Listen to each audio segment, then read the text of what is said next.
সুন্দৰ লাগিছে, জীৱনৰ সাৰ্থক হ'লো বুলি ভাবিছোঁ।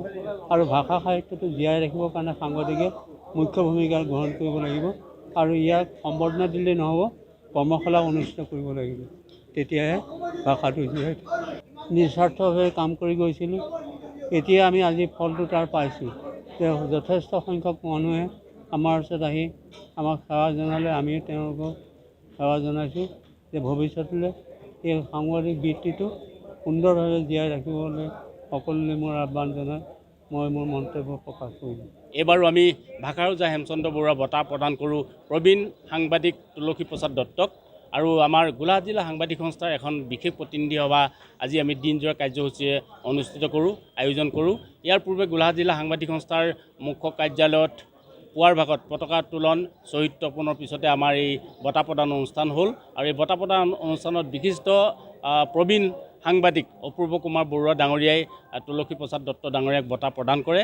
ইয়াৰ পিছতে আছে আমাৰ বিশেষ প্ৰতিনিধি সভা।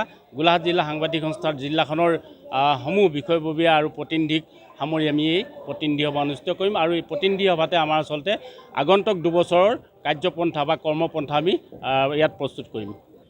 আজিৰ তাৰিখলৈকে এই অনুষ্ঠানটোৱে নিজৰ ঐতিহ্য ৰাখিছে, সেইটো কাৰণে মই সন্তোষ পাইছোঁ। আৰু মোৰ এতিয়া আপোনাৰ বৰ্তমান 94 years আৰম্ভ হ'ব। গতিকে 94 বছৰত আজি উপস্থিত হৈ ডেকা ডেকা মুখবিলাক দেখি মোৰ বৰ সন্তোষ পাইছোঁ।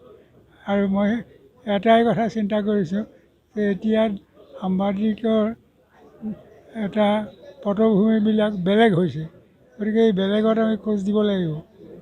মোৰ ছোৱালীজনী আপোনাৰ তাই সেই ৱায়াৰত কাম কৰে, তাইৰ পৰা মই বহুতখিনি কথা আকৌ নতুনকৈ শিকোঁহে।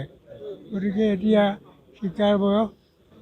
সাংবাদিক মানে হৈছে jack of all trades master of non.